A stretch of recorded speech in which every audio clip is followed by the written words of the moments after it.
گھڑی آپ کے پاس لازمی ہونی چاہیے تاکہ آپ کو کسی سے وقت پوچھنے کی ضرورت پیش نہ آئے۔ اور گھڑی کے سلسلے میں یاد رکھنے والی یہ بات ہے کہ ڈیجیٹل واچز یا اسمارٹ واچز استعمال کرنے کی اجازت نہیں ہے، وہ وہاں پہ ضبط بھی ہو سکتی ہیں۔ آپ نمبروں والی گھڑی لے لیں، وہ اس لیے بھی بہتر ہوتی ہے کہ آپ کو وقت دیکھنے میں آسانی ہوتی ہے۔ اسٹیپلر آپ کے پاس لازمی ہونا چاہیے، اگر فرض کریں آپ کو ایکسٹرا شیٹ کی ضرورت پڑتی ہے تو اسٹیپلر آپ کے پاس ہونا چاہیے، اور پنیں بھی چیک کر کے رکھیں۔ جو بچیاں عبایا پہنتی ہیں یا حجاب وغیرہ کرتی ہیں ان کو میں یاد دلا دوں کہ امتحانی مرکز میں آپ کو عبایا کے ساتھ بیٹھنے کی اجازت نہیں ہوگی، نہ ہی حجاب کے ساتھ، تو آپ وہاں پہ سادہ سا دوپٹہ ہی استعمال کر سکتی ہیں۔ اس لیے وہاں پہ ضد بھی مت کیجیے، کیونکہ یہ بورڈ کی طرف سے پابندی ہوتی ہے، نگران عملے کو تنگ نہیں کرنا آپ نے۔ اپنی ساری چیزیں پوری کر کے لے جائیے۔ امتحانی مرکز میں ادھر ادھر سے مانگنا یا آپس میں باتیں کرنا، وہاں پہ شور کریٹ کرنا، وہ پھر عملے کو تنگ کرنے والی بات ہوتی ہے، اور ویسے بھی انسان اچھا نہیں لگتا۔ ہو سکتا ہے آپ بول رہے ہوں اور ساتھ والے بچے آپ کی وجہ سے ڈسٹرب ہو رہے ہوں، تو وہاں پہ اب آپ کو اجازت نہیں ہے کچھ بھی مانگنے کی، لہٰذا آپ نے مانگنا بھی نہیں ہے، آپس میں بات چیت بھی نہیں کرنی، کیونکہ آپ کی بات چیت شور کا باعث ہوگی۔ امتحانی مرکز پر آپ وقت سے پہلے پہنچیں گے، مارجن رکھیں وقت کا، کم از کم آپ کو آدھا گھنٹہ نہیں تو 20 منٹ پہلے پہنچ جانا چاہیے۔ امتحانی مرکز کے روم کے باہر ہدایات لکھی ہوئی ہوتی ہیں جو بورڈ کی طرف سے ہوتی ہیں، وقت ملے تو ان کو ضرور پڑھ لیں، ویسے آپ کی رول نمبر سلپ کے اوپر بھی ہوتی ہیں۔ ایگزامینیشن روم میں جب آپ کو کہا جائے تو آپ نے انٹر ہونا ہے، اور وہاں پہ چیئرز کے اوپر آپ کے رول نمبر لکھے ہوتے ہیں، اپنا رول نمبر تلاش کیجیے خاموشی کے ساتھ، اس کے اوپر بیٹھ جائیے۔ ادھر ادھر گھوم پھر کر شور شرابہ نہیں کرنا آپ نے۔ اچھا، آپ کو پھر آنسر شیٹس دی جاتی ہیں۔ آنسر شیٹ جو ہوتی ہے اس کے باہر والی سائڈ پہ ببل شیٹ ہوتی ہے جس کے اوپر آپ کے پرٹیکولرز ہوتے ہیں، اور دوسری طرف سے وہ کچھ اس طرح کی ہوتی ہے جدھر آپ نے اپنے سوالوں کے جواب لکھنے ہوتے ہیں۔ تو ببل شیٹ کو کیسے پر کیا جائے اس کے لیے میں دوسری ویڈیو جو بنا چکی ہوں اس کو ذرا غور سے اور تسلی سے دیکھ لیجئے، اور اس طریقہ کار کو حفظ کر لیجئے۔ ذہن میں کوئی کنفیوژن ہو آپ پوچھ بھی سکتے ہیں، اور آپ اس کو دوبارہ بھی دیکھ سکتے ہیں کہ وہ کس طرح سے فل کرنی ہے۔ تو جو اس میں احتیاطی تدابیر بتائی گئی ہیں ان کو اختیار کرنا ہے۔ اس ببل شیٹ کے اوپر اس کی بیک سائڈ پہ آپ نے سوالوں کے جواب جو ہیں جون سا ببل بنتا ہے اس کو فل کرنا ہے، اور اس میں بہت عام چیز جو ہوتی ہے وہ پیپر کوڈ ہوتا ہے، ٹھیک ہے، اسی کے مطابق آپ کا پیپر جو ہے وہ چیک ہونا ہے۔ اگر پیپر کوڈ آپ غلط لکھتے ہیں تو آپ کے نمبر کٹ سکتے ہیں، ٹھیک۔ ببل شیٹ کا صفحہ پلٹیں گے تو آگے آپ کے سبجیکٹو پیپر کی آنسر شیٹ شروع ہو جاتی ہے۔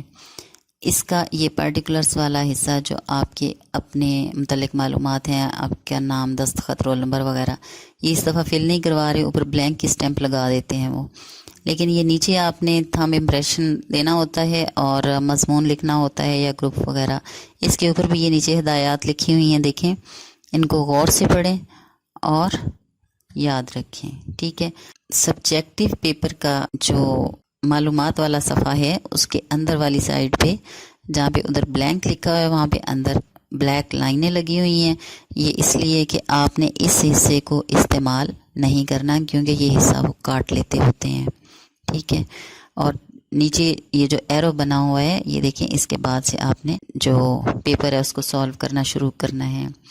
یہ ایک پرفارما ہوتا ہے آپ کے پاس، اٹینڈنس کے لیے آتا ہے، اس پہ آپ نے اپنا رول نمبر لکھنا ہے، اپنے دستخط کرنے ہیں، اور جو آپ کا آبجیکٹو پیپر ہے اس کا کوڈ لکھنا ہے، جو میں بار بار کہہ رہی ہوں کہ وہ بہت اہم ہوتا ہے۔ اور مزید اگر آپ کو کوئی ایکسٹرا شیٹ وغیرہ کی ضرورت پڑتی ہے تو وہ پھر یہ حصہ جو ہے وہ آپ سے فل کروایا جائے گا۔ اچھا، گھبرانا نہیں ہے آپ یہ یاد رکھیں کہ جب انسان گھبرا جاتا ہے تو وہ ظاہر ہے پھر کچھ کر نہیں سکتا، ٹھیک ہے، اس لیے اپنا کانفیڈنس نہیں لوز کرنا آپ نے، اور اللہ تعالیٰ غفور الرحیم ہے، وہ آپ کی محنت کو کبھی بھی ضائع نہیں کرتا۔ آپ نے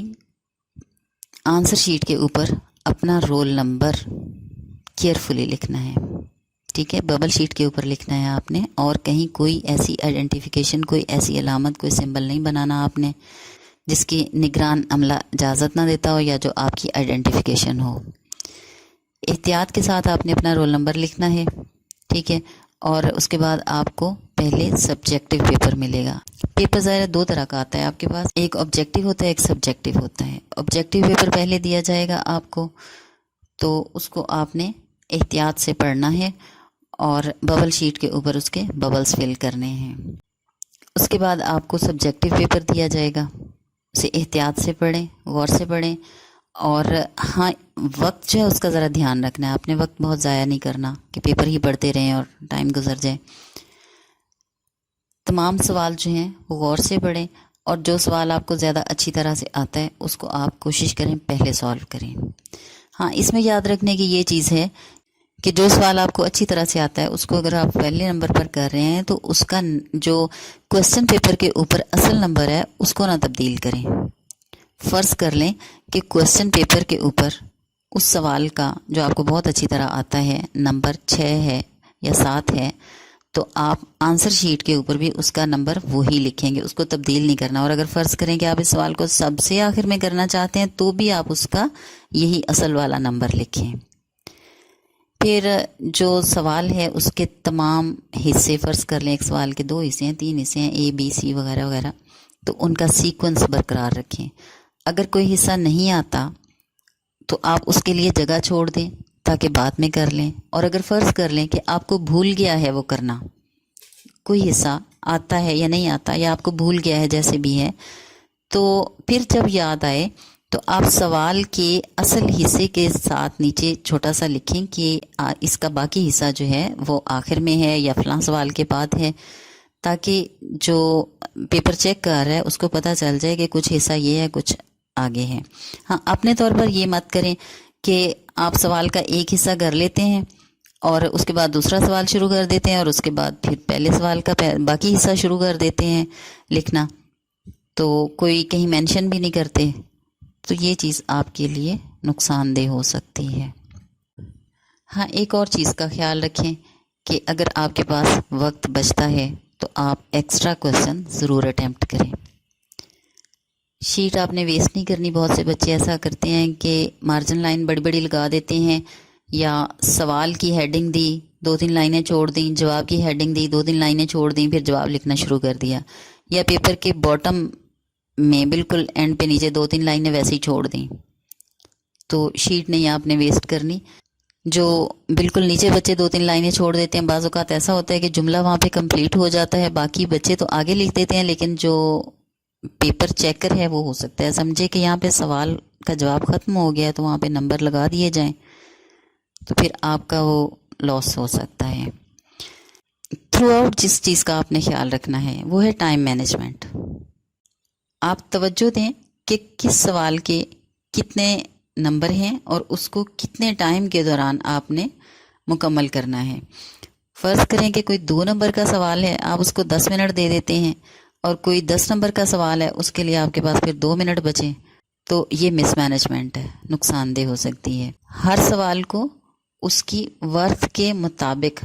اس کے نمبروں کے مطابق ٹائم دیں، آپ کے سوال جو ہیں وہ بھی پورے ہو سکیں اور آپ کے پاس ایکسٹرا سوالات کا وقت بھی بچ سکے۔ پیپر ختم ہونے کے بعد ایک فائنل ریویو ضرور لیں، سارے پیپر کو دیکھیں، اور اس طرح سے ہو سکتا ہے کچھ سوال چھوٹ گیا ہو کوئی رہ گیا ہو یا وہ غلط ہو گیا ہو، تو آپ اس کی کریکشن کر سکتے ہیں، آپ اس کو لکھ سکتے ہیں، اور اس طرح سے آپ اپنے نمبروں کی حفاظت کر سکتے ہیں۔ تو بچوں مجھے امید ہے کہ یہ ویڈیو آپ کو پسند آئی ہوگی، آپ اس کو لائک کریں، شیئر کریں اور سبسکرائب بھی کریں۔ اگر کہیں کوئی تشنگی رہ گئی ہے، کوئی سوال پوچھنے والا رہ گیا، آپ کامنٹ باکس میں مجھے بتا سکتے ہیں، مجھ سے پوچھ سکتے ہیں، میں انشاءاللہ آپ کو اس کا جواب دوں گی۔ تھینک یو، اللہ حافظ۔